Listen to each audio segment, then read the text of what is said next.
Welcome, everybody. It's wonderful to see you all. And so now it's a little bit of a rainy afternoon here in Melbourne.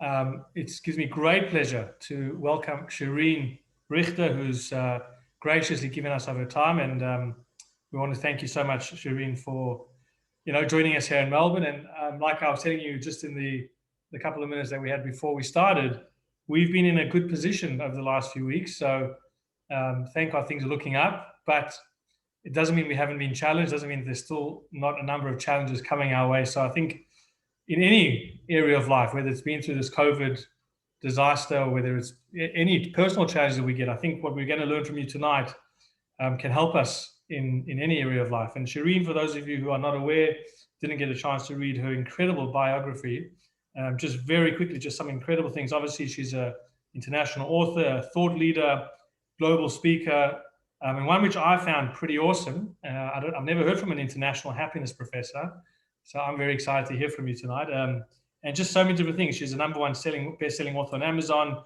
a TEDx speaker. She's trained thousands of people in this area, an expert in creating a stress-free and happy organizations, whether it be for the organization or individuals, and just so many different unbelievable achievements that you've done in your life that we are very privileged to have you here. And I want to thank our cousin Greg for connecting us and for asking us to host you. And again, a very big thank you to Shareen, who tzedakah has been made tonight to our organization on your behalf. And I know, thank you for not actually charging us, because I know for corporate rates, I don't know if our Shule will be able to afford such an esteemed speaker. But so thank you for donating your time in honor of your mother's memory, as we did on the flyer. And welcome to everyone who's joined us. I was just telling Shareen, it's interesting now that sort of we're allowed to get out. We've been let out of jail, if you like. People before were very much, glued to their screens and looking for every opportunity. But the beauty of technology is that we can record this and it's on Facebook. So I know a lot of people will want to watch it in different times. Some people might be out for dinner and so on. So thank you so much, Shareen. And really, we look forward to having a conversation, to hearing from you. And I think if you're okay with it, once we get to the end of the talk of your presentation, if we can put some questions to you that might pop up.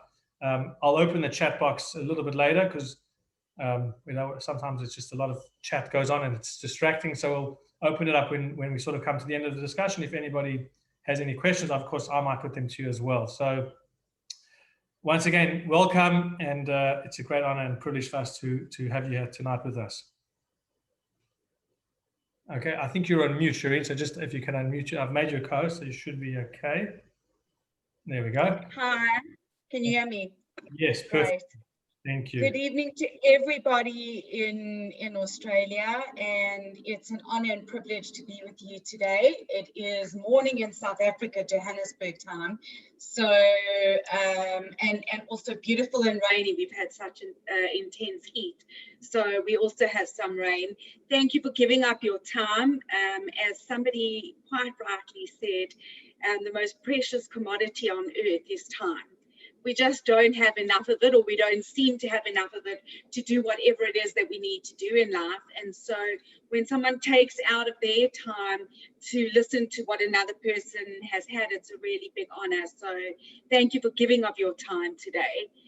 Today, what I'm going to share with you is something that I think is in the forefront of everyone's mind, and that is, how do we attain happiness in this world that is so insecure for us, so unknown? We're facing so many challenges and adversities, and we have no idea when it's ever going to end. So how do we tap into something called happiness? What is happiness? What is normal? And how do we shift the way that we feel on a daily basis? So my talk with you this evening is going to be based on something which I've called the AA strategy to happiness. AA stands for awareness and action. And those are the two key fundamental things that actually have to be used in order to achieve a level of inner peace or inner joy, and we'll define what happiness really is. But it's, as Aristotle says, happiness is the holy grail of mankind, is that every single thing that we do, whether it is working to earn money or buying a home so we've got somewhere to live, or getting married or having kids, is ultimately, if you drill down to the end reason for it, it's ultimately to bring us more happiness into our lives. And yet we find we're in a time now where happiness seems almost unattainable for so many of us. Depression has never been higher, suicide rates have never been higher, and people are scrambling daily just to get through the day. And I think what's vitally important is for us to actually understand how we can achieve it in our own lives. And from a Torah perspective, Hashem says that we have to do everything b'simcha.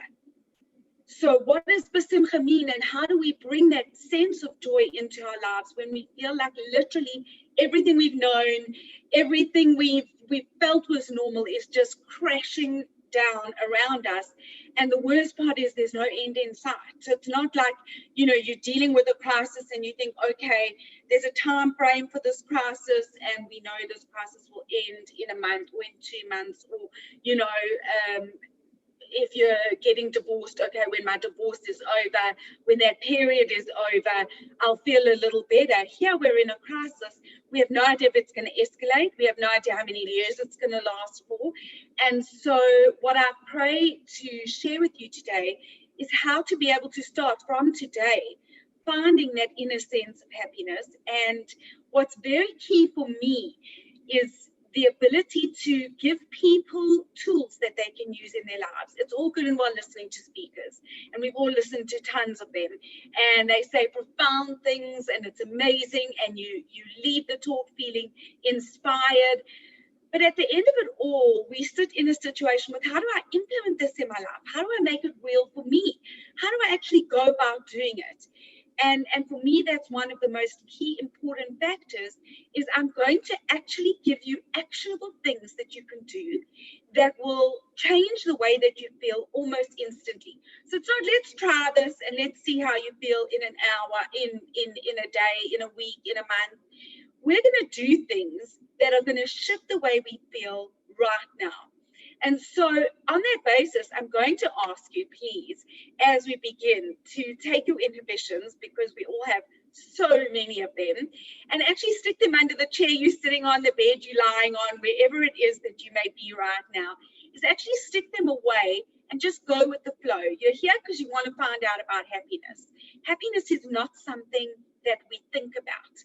Happiness is something that we have to feel. You cannot think yourself happy. No matter how hard you try, you can wake up and go, today I'm going to be happy. And unless you do actually take the action steps in order to bring about that happiness, you're not going to find it. You're still going to feel depressed. And so I'm really going to ask you to play with me a little bit today. This is not just a one-way chat where I sit and talk and you guys all sit and watch me. This is really going to be, and I'm going to ask you to kind of push yourselves a little bit, and you may feel a little uncomfortable. And the reason why you will feel uncomfortable is because we're not used to happy. We may kid ourselves and say we are, but when we act happy, we feel stupid. We feel silly. We feel like someone's looking at us weird, like it's not normal. And that is the starting point of how you can actually look at what our lives have become. How playing a little, being frivolous, having a little bit of fun is weird. It's uncomfortable. It feels like we're pushing our boundaries. It doesn't feel real to us in the world anymore. But being sad, complaining, miserable, depressed, having so much negativity is really recognized as being absolutely fine, absolutely cool. What happens is when you speak to someone and all you've been doing is moaning about the lockdown and moaning about COVID and moaning about the economy and moaning about your finances and moaning about your relationships and all of those kind of things, the other person sits and listens and goes, oh, I'm so sorry, like I totally get it. And then as you stop for a breath, they go, I think that's bad. Should see what's going on in my life. And then what happens is the next person goes on a rant for the next half an hour saying how bad things are. But if you had phoned somebody and said, how are you? And the person said, I'm fantastic, thank you. You would properly look at them and go, are they mad? Have they lost the plot? What drugs are they taking? And in fact, I've had that a few times recently with one of my business partners, because I've started bringing this into my own business environment. And he keeps saying to me, Shareen, whatever it is you are now, want some. what are you on? And I'm like, I'm really on nothing. I'm just choosing. And so that's the place that I'm going to leave you all on. I hope at the end of this is that you do know you have choice and that you have the tools to take and use them. So the first thing we have to look at, which I think is a very key word in our society today, is pivoting. Everyone has to pivot. And if we don't pivot, we're not going to succeed in anything, whether it be pivoting our businesses, pivoting our home lives, and pivoting who we are as people. So we have to look for a new way of being in the world, and we have to Shareen, some of your sound just went very low. I don't know if something changed. No, but I'll go a little closer to my laptop. Is that better? Yeah, much better. Thank you. Okay. So in terms of pivoting, we have to look at how we can shift ourselves into being a new form of normal to make ourselves adapt in this world. And change is an incredibly, incredibly difficult thing. So to start feeling happy, we have to act happy. And that's the simple start and end of it. We think happiness is so hard to attain and it's out there and it's such a huge big thing and we have to have all these external things happening to us. But Hashem connected us as a vehicle where we have a physical, we have a spiritual, and we have an emotional, and they're all connected, and one cannot change without the other.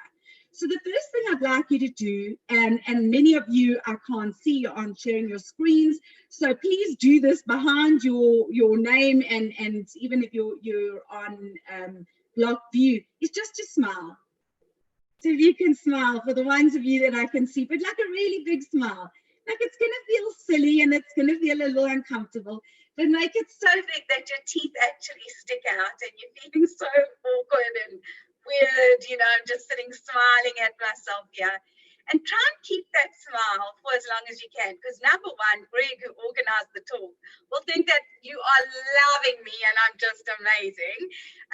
But secondly, know that everything that we're going to do is based on actual physical science to create biological and biochemical shifts in the body and the brain. So by doing this, it sends a message to your brain to say, Shareen's happy, even if I'm not.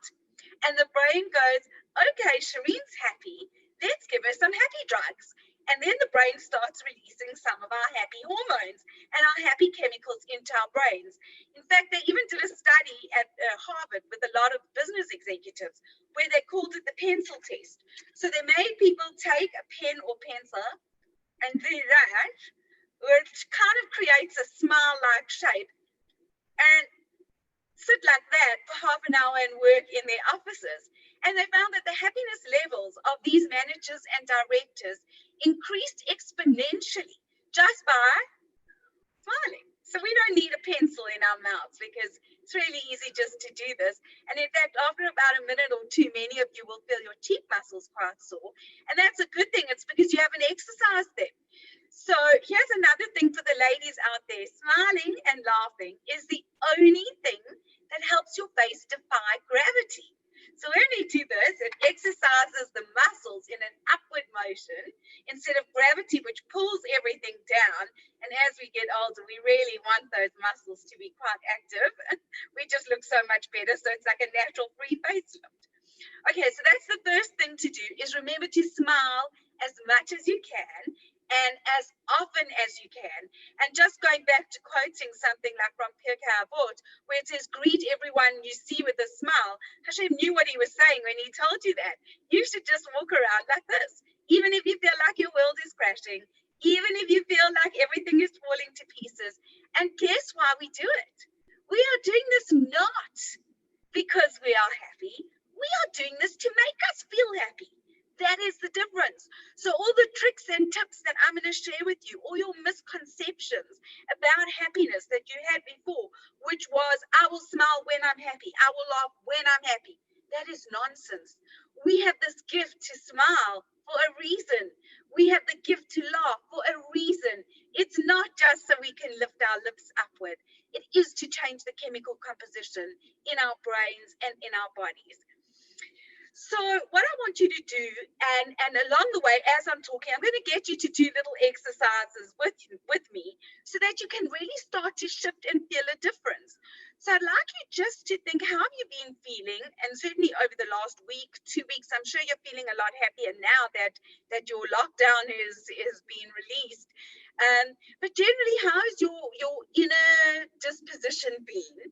And rate that on a scale of 0 to 10. And when we're finished, I'd like you to rate it again on a scale of 0 to 10, just so you can see if these little tips and tricks that I'm giving you, which seem so simple, you're going to think that they're stupid, have shifted the way you're feeling even this evening in any small little way. So the first thing is if we look at corona, and we look at the type of disease that it is and what the message is that is being given to us. Corona is a disease of the breath. It affects our breathing. It affects our lungs. And if you think about life before Corona, and certainly, in South Africa, everyone I know, I'm sure it's probably much the same in Australia, our lives had become so frantic and so hectic and so busy that you almost didn't have time to stop and breathe. So it was like, oh my gosh, I can't even breathe. I've got this list of to-do things that are 100 miles long. I've got to do this in the house. I've got to cook. I've got to do this for work. I've got to do this for my kids. And the idea is we could never just breathe. And I caught myself often saying that. Oh my God, I can't even breathe. I've got so much to do today. So it's no coincidence that Corona is a disease of the breath. Now, remember, nothing in this world is by coincidence. Everything, every single thing that happens to us in this world is brought to us by Hashem for a reason. And we need to look at every single thing and say, why? And what has this lockdown done? As terrible as it may seem, as shocking as it has been for you, it's given you a chance to stop and breathe. So, now that lockdown is over and you're kind of feeling the sigh of relief, I've got my life back, really ask yourself, do you really want that life back again? Do you want that frantic, frenetic, busy, hectic, not a chance to even hear your own voice anymore? So I wanted to show you a very simple trick when life does start to get more chaotic again, that you can just release that inner feeling of anxiety, of tension. And again, these are all so super simple, you're going to think I'm crazy, but it's a gift given to every single human, and it's called sighing. Let's just sigh. Now, I'd really like you to try this with me, and I want you to do it with sound, because it only works with sound, okay, because then it's a proper sigh. So if you can take a big breath in and breathe out, and make it a big breath. And if you can unmute yourself, I would love to hear you all sighing with me. I don't know if that's possible, but just take a big breath in. And again, another big breath in. Now, we've been sighing for the longest time. We've been sighing without even knowing we were sighing. We've been sighing when we don't even know we are sighing. But it's a release. It's a breath. And breath is life. Without breath, there is no life. Without stopping to breathe, without focusing on your breath, there is no life. And when you're feeling frazzled, when you're not feeling happy, smile. And just sigh. And do that for just a couple of breaths. I'm not saying you're doing it with me. And remember, feeling different and feeling happy has to be an action that you take. It's not something you can look at. It's not something you can watch. It's not something that's going to happen to you remotely. And again. And already you feel this shift. You feel this lift. You feel a change in the way that you were just a couple of minutes before. And these are the things we need. We need coping mechanisms for when we're in a situation, when we can't shift that situation. So stepping away from anxiety and just breathing and just Smiling. So we want drugs. Number one, we want drugs, happiness drugs. That is, we want to get rid of the adrenaline and the cortisol, and we want endorphins. Secondly, we want breath.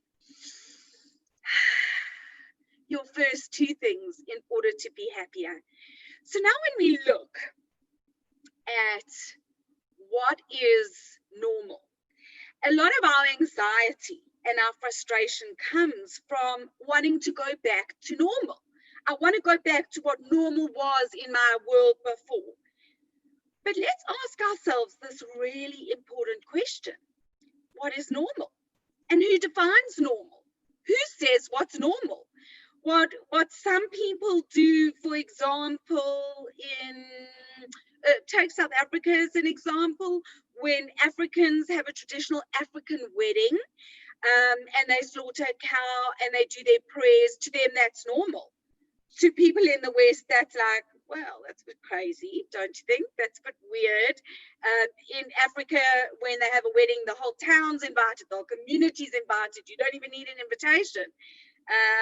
You know, when my son got married, if the whole community arrived, I think I would have had a triple heart attack and collapsed on the floor, that everyone would have arrived. So what is normal? Who defines what normal is? And normal is a perception of our reality that we create in our own minds. So I want to give you an example of an experiment that was done in New York. And this will give you more of an idea of how perception becomes reality. So whatever it is we perceive in our own heads is what is real, is what is normal.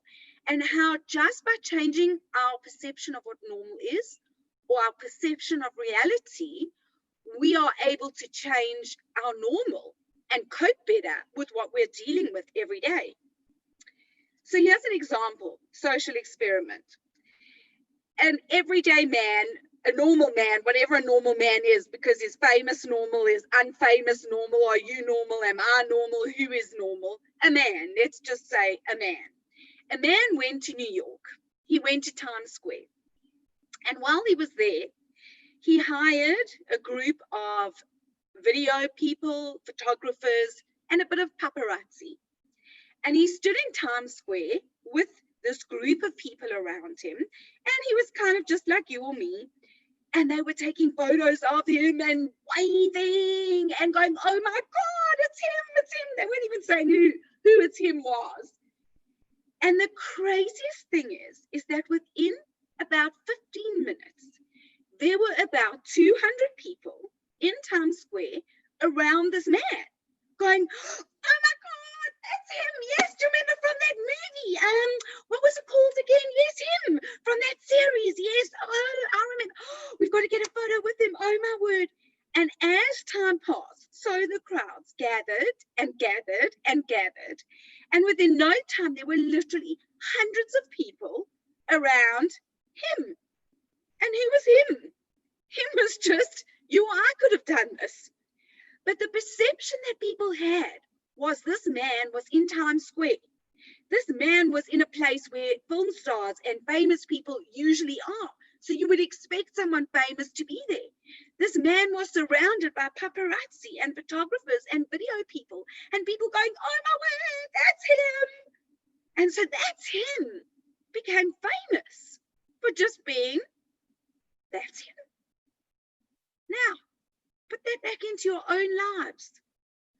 What is normal in our own lives? Why is what is going on now not normal? If Hashem says this is what's normal and this is the way we're going to be from now on, we got to change our perception of what reality is.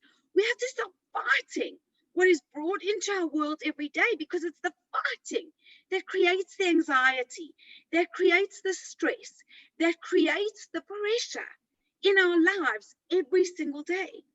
So part of releasing this terrible fear that we are going through is something that all of us have to strive to reach and strive to get to every single day. And that is emunah, belief that Hashem rules the world, that Hashem knows what is good for us, even though we can't see it, and that we have to embrace what's been given us. Because here's the thing, whether you fight it or you embrace it, it's still going to be there. It's not going away.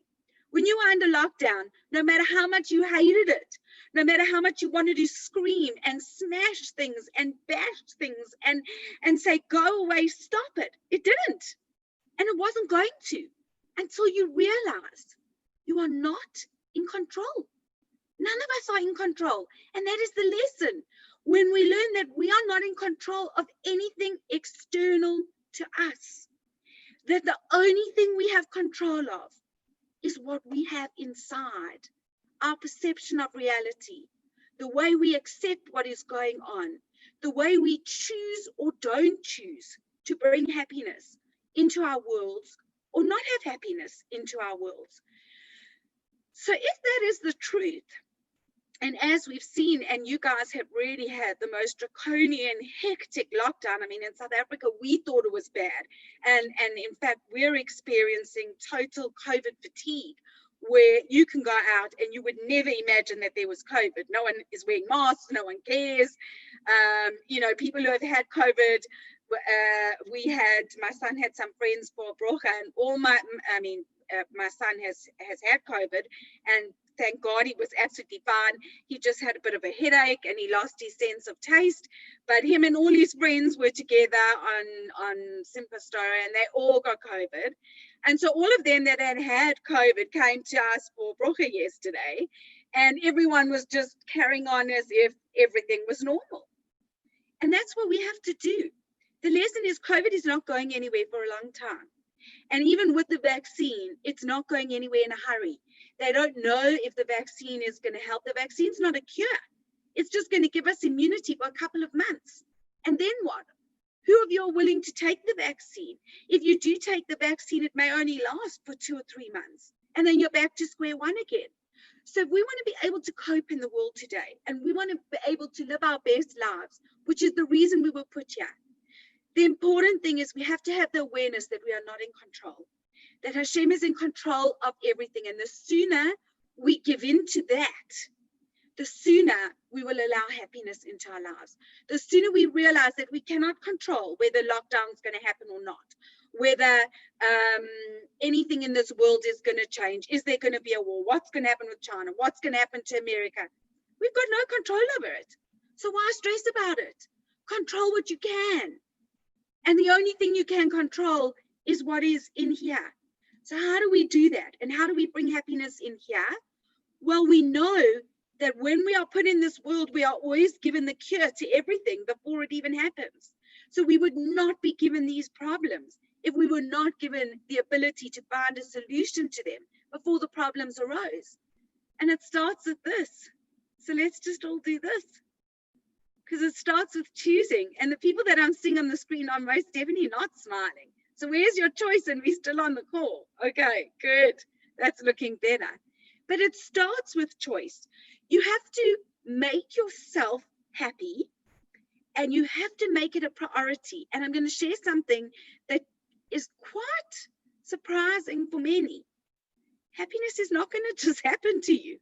Happiness is hard work. Just like anything is hard work. If you want to diet and you want to lose weight and you want to get thin, or you want to be healthy and you want to exercise, it takes hard work. It's not just going to happen. You're not just going to say, I think I'll go on diet today so I can be thin tomorrow and fit into that whole wardrobe that didn't fit me, that fitted me before lockdown. No, it's not going to happen. You're not going to wake up thin tomorrow. You've got to eat healthy for a while. You've got to exercise. You've got to eat clean. You've got to do these things for a while, and then you'll see the results. The same with happy. We have an expectation in life that we're going to wake up every day feeling happy. We're going to wake up in the morning going, whoa, yes, it's Sunday today. And Sunday comes and we wake up and it's raining outside and it's gloomy and dull. And we're thinking, great, there's COVID, the world's falling apart. I don't have money. I'm struggling financially. I want to kill everyone in my house, including myself. How can I find happiness? But that's the trick. That's the secret. You have to choose it. And then you'll choose it and you'll smile and you'll sigh and you'll think, I'm going to make today the happiest day ever. And you'll get out of bed. And as you get out of bed, you'll bash your toe. and they'll be damn sore. And you'll go and get coffee and you'll spill it all over the kitchen and the milk will spill, and now you've got to clean that up and you've got to clean your coffee up, and then you'll be so irritated, and guess what? You have to choose happy again. And then you've got to go and think, right, I've got to feed the family now, I've got to cook, oh my gosh, let them just feed themselves, and I've got to clean, and I don't feel like it actually. But guess what? I have to choose happy over and over and over again. And so I've come up with what I think is an amazing tool to help us choose happy and help us become aware of how we choose unhappy so much of the time. And that is by using something called a happiness bracelet. So I have one. You can use anything. Mine's an elasticated little bead, sparkly bead, and it's got little evil eyes on. You can use an elastic band. You can use a rubber band. You can use a bracelet. You can use a piece of string. And the idea is that you put that bracelet onto your hand and you actually forget about it. Completely forget about it. You wear it every day. And then what you do is you pick 1 hour in the day where you switch hands. Okay? So now I change hands. And from that hour, so from 11:30 my time, so it's 8:30 your time, to 9:30, I'm making a commitment to myself that I choose happy. I'm going to smile as much as I can. I'm going to be as nice to everyone as I possibly can. Even though I want to wring my child's neck, I'm going to go, yes, my darling, that's wonderful. Even though I'm feeling terrible, I'm going to speak as nicely as I can. Even though I want to losh and say how much someone irritates me, I'm not going to do it. And I'm going to think happy. And in that hour, I will slip up because I'm human. And like everything, when you see that chocolate biscuit or you see that delicious piece of pizza that you have to have a bite on when you're on diet, you will slip up, and that's okay.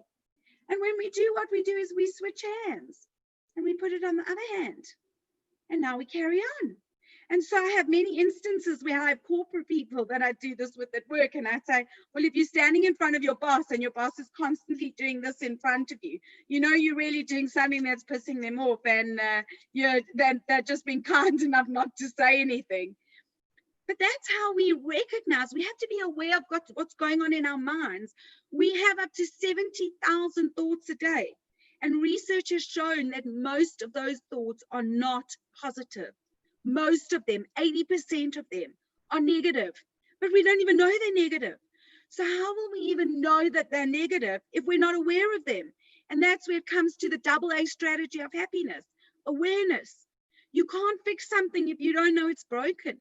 So if you're not aware of the thoughts that are going on in your mind day after day, hour after hour, minute after minute, it's just become second nature. We're not aware of it. How do we change it? We can only change it when we create an awareness. And by doing something like this, it creates an awareness. And that's all we're trying to do.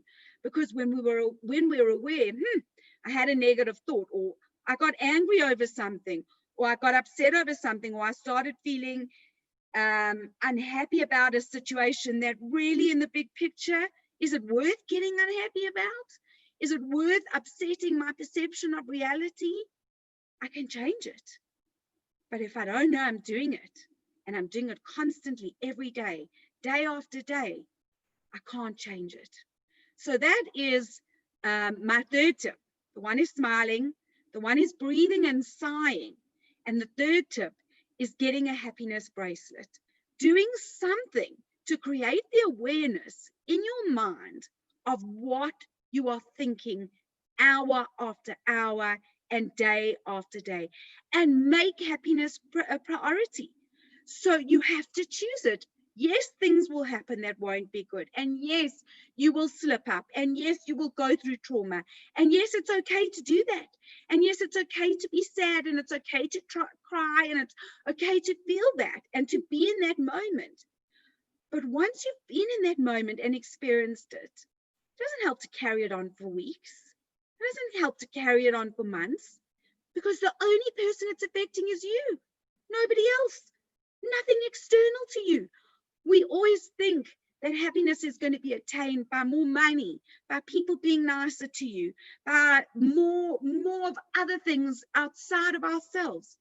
And the truth is it isn't. Look at Viktor Frankl. Look at how he was able to maintain a level of inner peace. No, I wouldn't quite say it was happiness, but inner peace.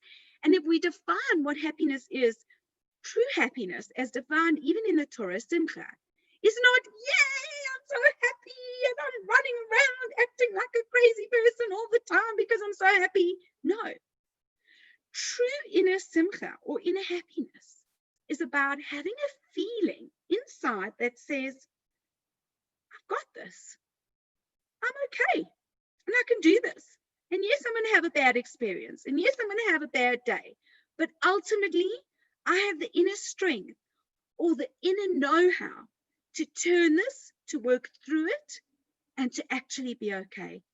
And the sooner we all take that into our lives, and the sooner we all realize that only we have the power to do that, nobody else, nothing else, the sooner we'll be able to take a grip on our lives and change our perception of reality into one that is more happy and more joyful.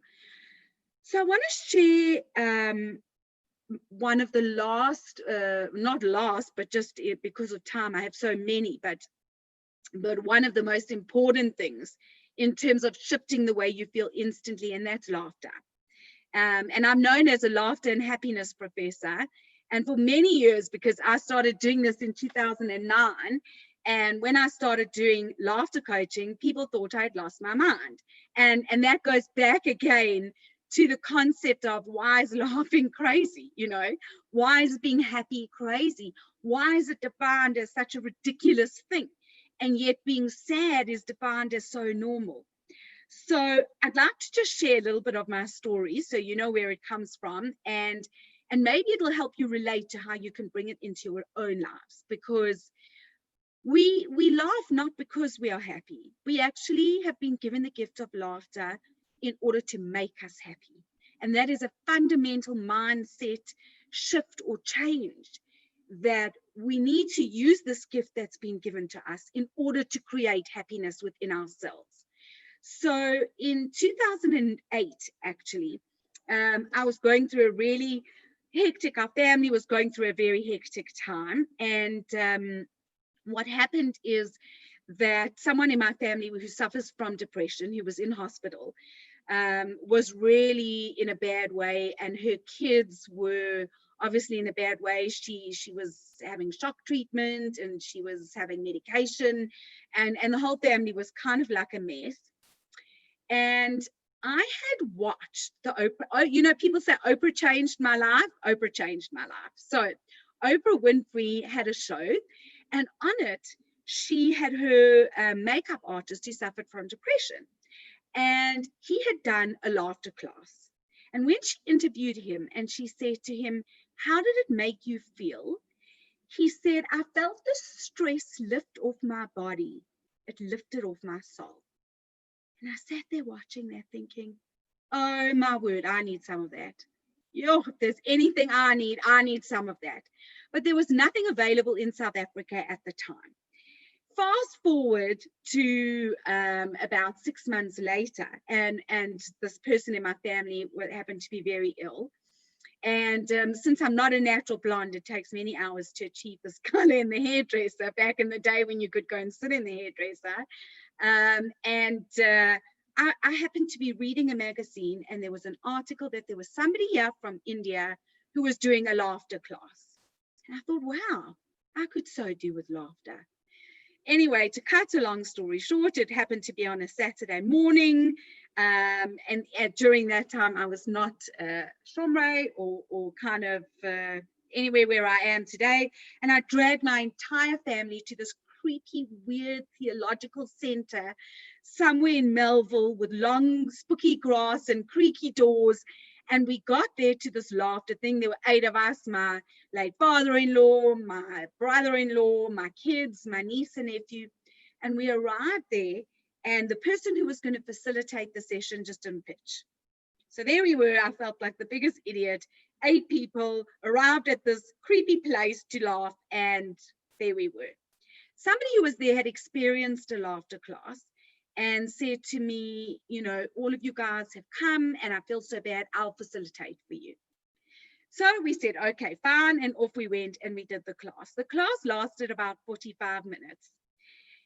At the end of the class, my children looked at me like, you know, and they were teenagers at that point, like I had absolutely lost my mind. Like, Mom, where did you bring us?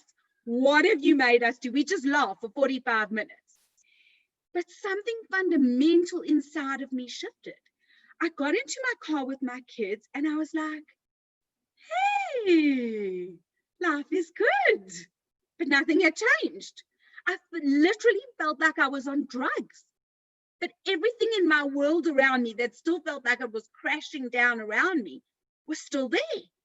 And I thought, hang on a minute, there's got to be something more to that. Fast forward, I managed to get trained. I actually went to India and I went to learn with the doctor who developed this and brought it back and actually developed an organization, which when I did, people thought I had properly lost my mind in 2009, developing a business to bring laughter and happiness into companies. And the reason why I'm sharing this story is because I'm an A-type personality. I'm a perfectionist. I'm not a person who runs around laughing all the time. And for me, finding that happiness or laughing was quite difficult. But when I felt that nothing needed to change in order for me to change, how profound this gift was that was given to every human being, I knew that it was a responsibility that I had to share with others. So if you look at the human being and you look at the way Hashem created us, everything about us is created in perfection. We have ears for a reason, eyes for a reason, a nose, a mouth, heart, lungs, everything serves a purpose. Nothing is by accident. And we use these things every single day. So if I ask the question, do you use your heart when you feel like it? Do you use your lungs and kidneys when you're in the mood? Do you use your eyes when you feel like it when you're around people? No, they're essential to life. You use these things every day. So now we look at the human being and we look at every single baby on the planet. What happens to every single baby at 6 weeks? They start to smile. What happens to every single baby at 2 months or 3 months? They start to giggle. Now, research has shown that deaf babies laugh. Blind babies laugh. Deaf and blind babies even laugh. Abused babies laugh. Why? It's not an accident. It's because we have been given this gift in order to change the chemical composition in our bodies, to give us a mechanism to feel happy inside, to connect with others, and to cope. Now, I did a course at Yale University on the science of happiness, and what they found is that social connection is the number one thing that creates happiness. And if you look at what's happened in lockdown, what has happened? Social connection has separated us. We haven't had this social connection. And laughter connects us because, you know, a friend of mine said she can't stand it. Her mother phones her every day and says, what's news? And she's like, Mom, what do you think is news? I've watched Netflix all day. What can be news, you know? So we've lost that ability to have that social connection to talk about things. But yet laughter breaks down all those barriers because you don't have to have a reason to laugh. And so when you look at the scientific purpose or what happens in our brains and in our bodies when we laugh, we were designed like cavemen. So what happened with a caveman? A caveman was designed that they, or cave women, they would go out when they were hungry and they'd hunt for food. And they would go out and they would be looking for food, and then they would come across the scary lion, right? And what would happen? They would panic. Their bodies would go into fight or flight mode, and they would see this lion and they would turn around and they would run. And as they were running, they would be huffing and puffing and they would be out of breath. And then they would look and finally they were safe. And their breath would regulate, their blood pressure would come down, their heart rate would come down, and they would kind of go back to normal. But if you look at our lives today, we're like the caveman. We're running all the time, running. That's stress. We're in fight or flight mode. Our blood pressure's up, our heart rate's up. We're not breathing properly. The body gets filled with adrenaline and cortisol. But we never get away from the lion. We never stop and go, so what happens? Our body never regulates, and we land up getting depressed, and we land up getting sick, and we suffer from diabetes and cardiovascular disease and cancer and all these crazy things, immune deficiency and all these diseases like arthritis and things where our actual immune systems are attacked because we never ever stop. Now here's the thing with laughter. Laughter is the only thing, okay, the only thing that we have as human beings that has the ability to 100% reverse the effects of stress on the physical body. I mean, how crazy is that? And it's something that we've been conditioned as stupid and silly to do. But yet if we do it, it's the only thing we have that will shift our inner chemical makeup. Because when we laugh, our brain produces drugs. It's the same as smiling. What are these drugs? These drugs are endorphins, dopamine, opiates, our connecting drug. Opiates actually is my favorite because it's a direct chemical cousin to the drug opium. And look at that, we have it for free. It's safe, it's legal, you can have it anytime you want, and all you have to do is laugh.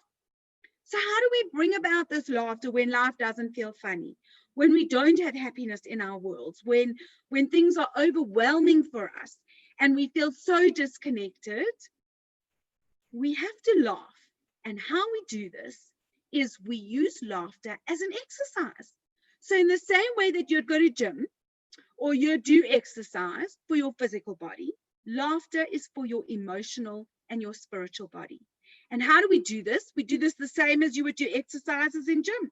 When you go to gym, or you would go for a walk to exercise yourself, or you do push-ups or pull-ups or whatever it is that you would do, they're exercises. And the same thing with laughter. There are various exercises where all you have to do is fake it. Here's the thing. The brain cannot tell the difference between real and fake laughter.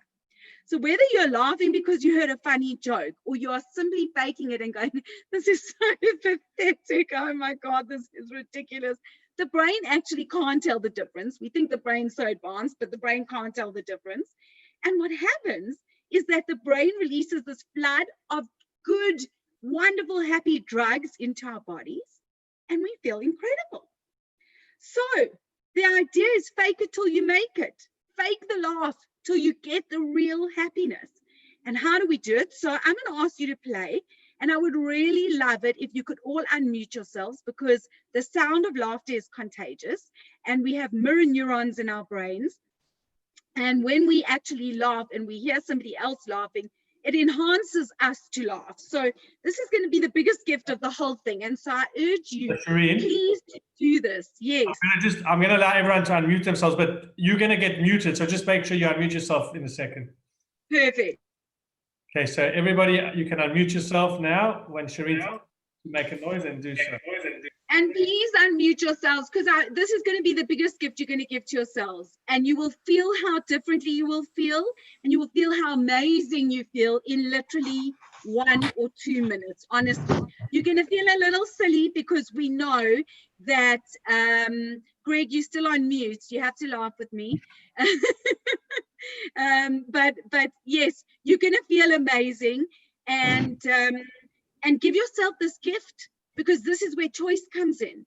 Choice says either I'm going to sit and watch this and I'm going to think it's silly and stupid, or choice says, actually, I'm sick and tired of feeling sick and tired, and I want to feel happy, and I want to tap into this amazing gift that's been given to me, and I want to see how it works.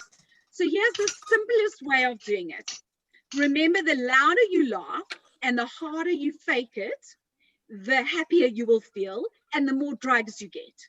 So if you sit here and go, is she for real? You're not going to get much happiness. So I'm going to ask you to take pretend cell phones to your ears.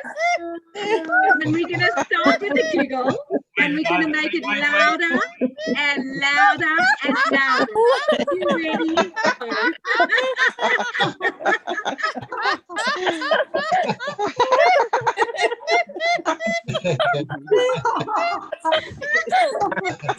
Sorry,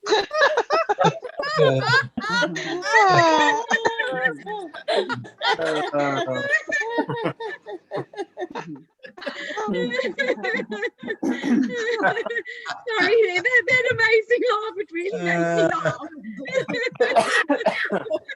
And the cool thing is that the louder you laugh and the crazier you make you all laugh, the more it makes other people laugh and the better you land up feeling. So I have a business partner and he's going through quite a rough time at the moment, and we are too. Business is not as easy as it used to be. And so now I've said to him, this is what you're going to do. You're going to laugh. So every time I phone him, I go, "Are you ready?" And he goes, "No, seriously, Shareen." And I'm like, "Yes." I say, "Okay, Darren, here goes." And so he was taking his kids away for a few days, and they were going to the bush on Wednesday. And he really wasn't in a good space. And I phoned him. I said, "On the count of 3, Darren." He was like, "No, my kids are in the car." I'm like, "I don't care if your kids are in the car." And I said, "On the count of 3, we laugh." And we were like, and at the end of the conversation, he said to me, "Shareen, my kids think you're crazy." So, that is really the message. What is crazy? Is crazy laughing and being happy? Or is crazy being sad and stressed and miserable? Change your perception of reality. That's the only way we're going to change our lives, is to change our perception of reality. And we need to do this when we are going through the most difficult times in our lives. And, today's talk, I'm gonna open this up to questions in 1 minute. I just want to share the reason that I've given my time to you today, and also a very important thing in how you can use this in your own lives. I'm just going to unmute yourself one more time. You can just unmute yourself one more time. Thank you. Okay. Go for it. Good. Can you hear me? Yeah. Okay, so I'm going to just end by sharing a personal story, and I hope that this will resonate with many of you, of how you can use this in your own lives. And I always say that my eldest son is one of my biggest teachers. This talk tonight was done for an aliyah for my late mother, Chaya Khana Patmelech, and I had to use this so much in my own life, and went through the hardest time and had to laugh my way through it. And so that is the message. I want to tell you the story so you realize how powerful this tool is that I'm going to share with you.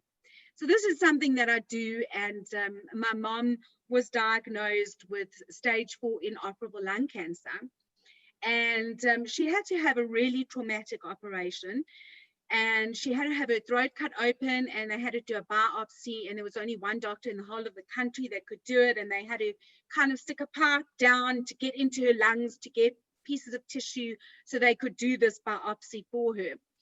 And the craziest thing happened is that I do this for corporates, and I do this as part of wellness days.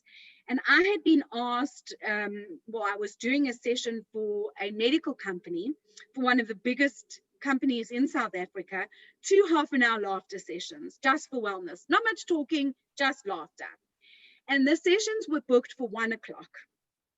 And on that same day, my mother was booked to go in for surgery at 1 o'clock. And I was hysterical. I'm like, is Hashem playing a sick trick on me, a sick joke? How on earth am I going to leave my sister and my dad and my mom at the hospital, drive to a client, stand and laugh for literally an hour when all I want to do is bury my head under my duvet, cry my heart out? I was so full of fear. I was so scared. We didn't know what was going to happen with my mom. How was I going to do that? And the night before, my mom's off, I was sobbing my eyes out having dinner with my kids in the kitchen. And I said, Hashem's just playing a sick joke on me. Like, honestly, how much more do I have to go through? Like, this is honestly has to be the cruelest thing that you could expect a person to have to go through in their lives. And my oldest son, who is so incredibly wise, said to me, "You know what, Mommy? Hashem's not playing a sick joke on you. But if you're going to tell people that no matter what they're going through in life, no matter how hard their stress is or how hard their trauma is, that they have to laugh themselves through it because it's going to give them strength," he said, "you have to live that. You have to live what you teach. Because in order for people to believe you, in order for you to be authentic, You have to live what you teach. And most people don't live what they teach.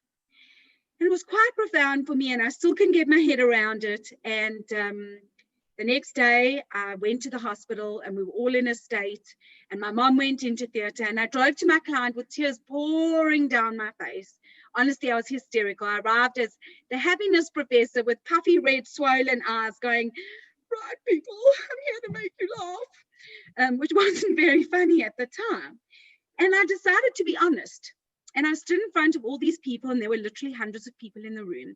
And I told them what was going on. And I said, I need you to help me right now. I need to be happy. I need to be able to cope. And I need to get through this. And I need you to laugh as hard as you possibly can, with as much effort and energy as you possibly can, because I'm the teacher, but I'm here and I need you. And it was quite amazing. So we did the laughter session, and it was so hard for me. And I laughed as hard as I possibly could, and felt a lot lighter afterwards, and got back to the hospital. And thank God at the time, my mom was actually okay. But the rest of my family was in such a state, as you can imagine. And that's when the power of this dawned on me. I wasn't running up and down the hospital, jumping and laughing and giggling and going, whoa, I'm so happy because I've just done a laughter class. But what happened to me was profound, because I felt okay.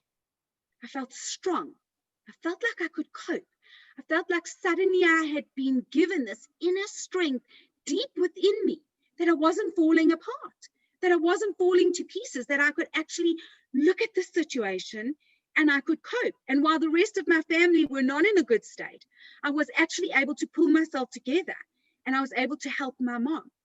And that's when I realized what a gift Hashem had given me, that it wasn't a cruel joke, and it's been given to every single one of us on this planet. And the thing is that our perception is, when we laugh, we are stupid. We don't feel like laughing. Why should we laugh? I've got nothing to laugh about. But actually, the reason we've been given laughter as humans is to use it to make us cope, to give us strength, to let us be besimcha, to let us feel happiness in our lives when everything around us is crashing and falling apart. And so now I've made it part of my life's ambition and goal to do this. And I do this with my partner every day now when we speak. I go, hello, and he goes, how's it? And he starts going on about work, and I'm like, laugh. He's like, really? Yes, really. And then it changes the whole conversation. So if you want to get back the number one thing that creates happiness, which is social connection, you don't need to be at a party. You don't need to be out to dinner. You don't need to be saying what's news and struggling to find conversation that's positive. All you need to do is phone someone and go, let's laugh. And for 1 minute or for 2 minutes, just the two of you laugh, and laugh loud, and you will feel stupid and it will feel uncomfortable, because we have to change what is normal in our lives. We have to shift what was the old normal into what is the right normal. The right normal is Hashem put us here to be happy. He put us here to live a full life. He did not put us here to moan and complain and losh and be miserable and be sad. And maybe this is the time where we needed to stop and breathe and think, how do we change normal? How do we pivot happiness? How do we make normal into something that's attainable and that's going to change me for me, because I've chosen it? So my blessing and prayer for all of you before I take questions is that you go out there and become smile millionaires. Because let me tell you, in this world that we're living in now, that is the most valuable millionaire that you can be. And before I end on that blessing and that prayer for all of you, I'd like you to just laugh with me for 30 seconds on the count of 3. 1, 2, 3.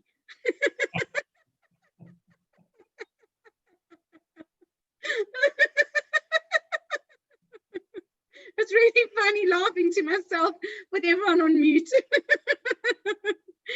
Thank you, everyone. I hope you enjoyed the talk. I hope that you take your AA awareness and action and actually put it into motion, and that you go out and be smile millionaires and change the life of yourselves and the life of everyone that you know. Thank you so much, Shareen, and a big round of applause for that incredible talk. And I love that. I love the energy. I love the concept.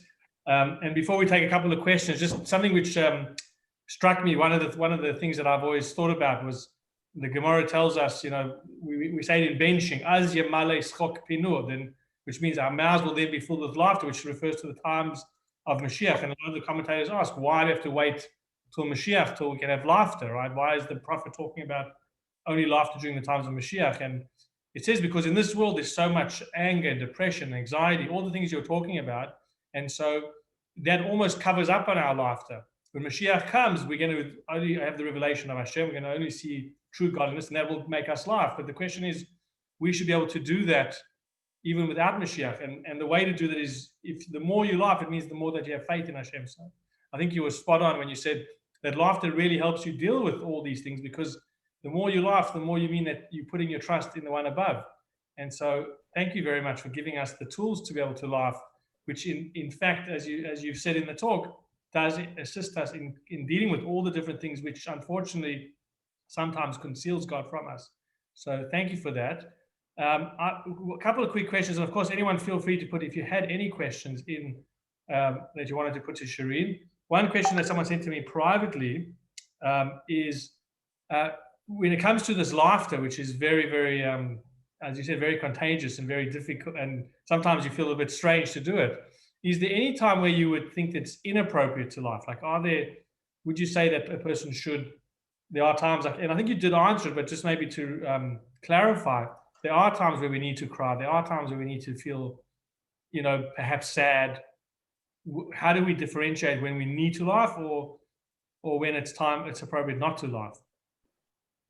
So I think the thing around laughter is we often laugh automatically in inappropriate times.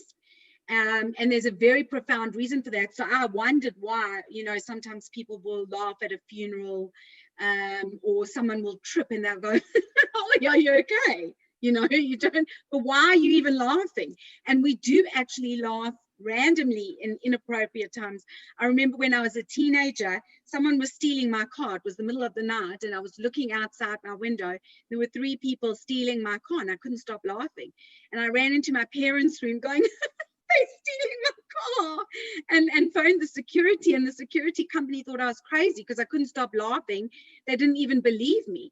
But what research has found is that when you get to really, really high stress levels, the cortisone starts to actually kill brain cells. And so the only way to do that is either to laugh or cry to stop that process. And that's why we find we do laugh sometimes in inappropriate places. And it's not to say we can't be sad. Yes, we should be sad. Yes, we should feel. Yes, we should mourn. Yes, we should cry. But then we have to say, okay, when is enough enough? Like I am feeling it, I am experiencing it, but now that I've experienced it, I now have to give myself strength. And the laughter is more about not laughing at the situation. It's about laughing to give ourselves the strength.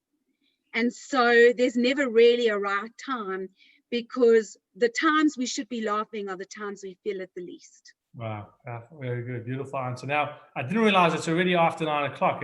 We've had so much fun going through it. How can people continue to follow you or stay connected with your teachings? So I'm a bit bad in terms of my online stuff, but I do have a Facebook page called Laughter Coaching. So you can just like my Facebook page. I will make it more of a priority. I've been asked this over and over recently. So I think it's a message for me to get more active on it. I do have some videos posted. I do have a YouTube channel with some talks on it.